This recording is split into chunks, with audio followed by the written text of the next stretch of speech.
വചനയാത്ര പുറപ്പാട് 8-ാം അധ്യായം. തവളകൾ വ്യാപിക്കുന്നു. കർത്താവ് മോശയോട് അരുളിച്ചെയ്തു, ഫറവോയുടെ അടുക്കൽ ചെന്ന് പറയുക, കർത്താവ് കൽപ്പിക്കുന്നു, എന്നെ ആരാധിക്കാനായി എൻ്റെ ജനത്തെ വിട്ടയയ്ക്കുക. അവരെ വിട്ടയയ്ക്കാൻ നീ വിസമ്മതിച്ചാൽ തവളകളെ അയച്ച് ഞാൻ നിന്റെ രാജ്യത്തെ പീഡിപ്പിക്കും. നദിയിൽ തവളകൾ പെരുകും. നിന്റെ മന്ദിരത്തിലും ശയനമുറിയിലും കിടക്കയിലും നിന്റെ സേവകരുടെയും ജനങ്ങളുടെയും ഭവനങ്ങളിലും അടുപ്പുകളിലും മാവു കുഴയ്ക്കുന്ന പാത്രങ്ങളിലും അവ കയറിപ്പറ്റും. നിന്റെയും ജനത്തിൻ്റെയും സേവകരുടെയും മേൽ അവ പറന്നു കയറും. കർത്താവ് മോശയോട് കൽപ്പിച്ചു, അഹറോനോട് പറയുക, നിന്റെ വടി കയ്യിലെടുത്ത് നദികളുടെയും തോടുകളുടെയും കുളങ്ങളുടെയും മേൽ നീട്ടി ഈജിപ്ത് മുഴുവൻ തവളകളെ കൊണ്ട് നിറയ്ക്കുക.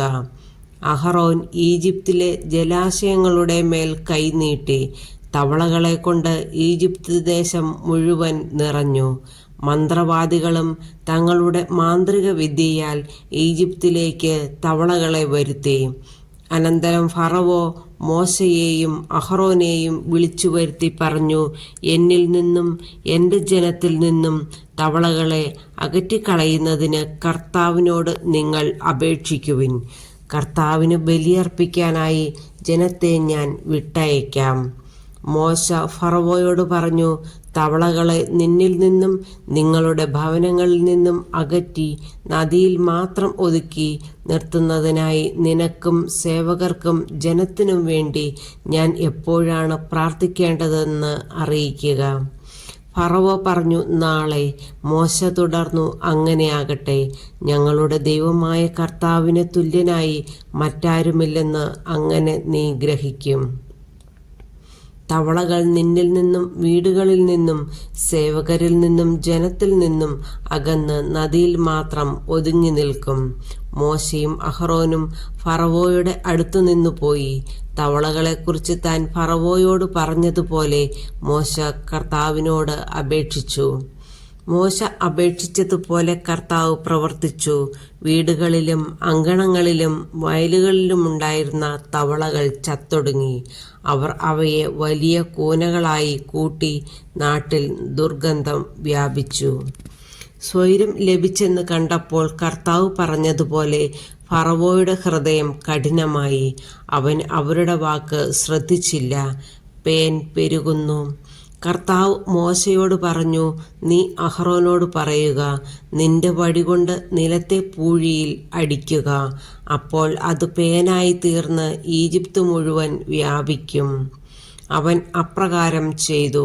അഹറോൻ വടിയെടുത്ത് കൈ നീട്ടി നിലത്തെ പൂഴിയിൽ അടിച്ചു.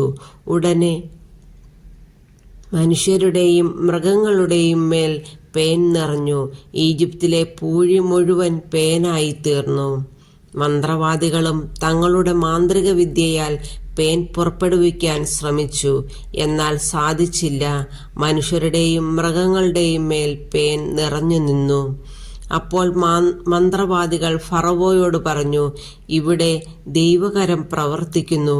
എങ്കിലും കർത്താവ് മുൻകൂട്ടി അറിയിച്ചതുപോലെ ഫറവോ കഠിനഹൃദയനായി നിലകൊണ്ടു. അവൻ അവരുടെ വാക്ക് ശ്രദ്ധിച്ചില്ല. ഈച്ചകൾ വർദ്ധിക്കുന്നു.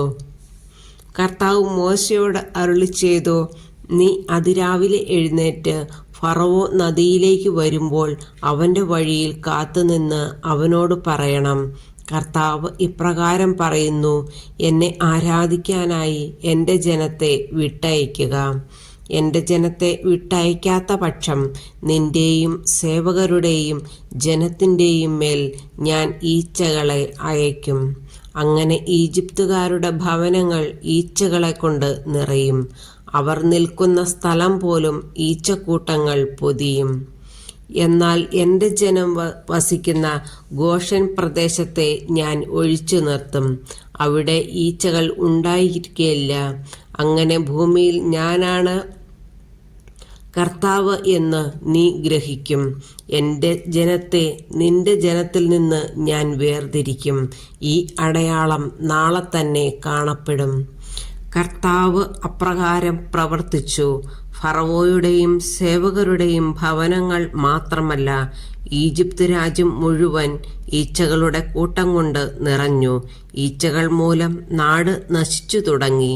അപ്പോൾ ഫറവോ മോശയെയും അഹറോനെയും വിളിച്ചു പറഞ്ഞു, നിങ്ങൾ പോയി ഈ രാജ്യത്തിനുള്ളിൽ എവിടെയെങ്കിലും നിങ്ങളുടെ ദൈവത്തിന് ബലിയർപ്പിച്ചുകൊള്ളുവിൻ. മോശ പറഞ്ഞു, അങ്ങനെ ചെയ്യുന്നത് ശരിയല്ല. കാരണം ഈജിപ്തുകാർക്ക് അരോചകമായ വസ്തുക്കളാണ് ഞങ്ങളുടെ ദൈവമായ കർത്താവിന് ഞങ്ങൾ ബലിയർപ്പിക്കുന്നത്. ഞങ്ങൾക്ക് അരോചകമായ വസ്തുക്കൾ അവർ കാൺകെ ബലിയർപ്പിക്കുകയാണെങ്കിൽ അവർ ഞങ്ങളെ കല്ലെറിയുകയില്ലേ? കർത്താവിൻ്റെ കൽപ്പനയനുസരിച്ച് ഞങ്ങൾ 3 ദിവസത്തെ യാത്ര ചെയ്ത് മരുഭൂമിയിൽ ഞങ്ങളുടെ ദൈവമായ കർത്താവിന് ബലിയർപ്പിക്കട്ടെ. അപ്പോൾ ഫറവോ പറഞ്ഞു, നിങ്ങളുടെ ദൈവമായ കർത്താവിന് മരുഭൂമിയിൽ ബലിയർപ്പിക്കാൻ ഞാൻ നിങ്ങളെ വിട്ടയക്കാം. എന്നാൽ നിങ്ങൾ വളരെ അകലെ പോകരുത്. എനിക്ക് വേണ്ടി നിങ്ങൾ പ്രാർത്ഥിക്കുകയും വേണം. മോശ ഫറവോയോട് പറഞ്ഞു, ഞാൻ ഉടനെ നിന്നെ വിട്ടു പോവുകയാണ്. ഫറവോയിൽ നിന്നും സേവകരിൽ നിന്നും ജനത്തിൽ നിന്നും ഈച്ചകൾ നാളെ തന്നെ അകന്നു പോകണമെന്ന് ഞാൻ കർത്താവിനോട് പ്രാർത്ഥിക്കും.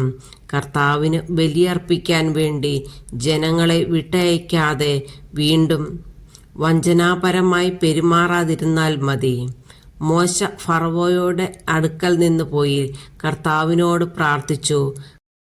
കർത്താവ് മോശയുടെ അപേക്ഷ അനുസരിച്ച് പ്രവർത്തിച്ചു.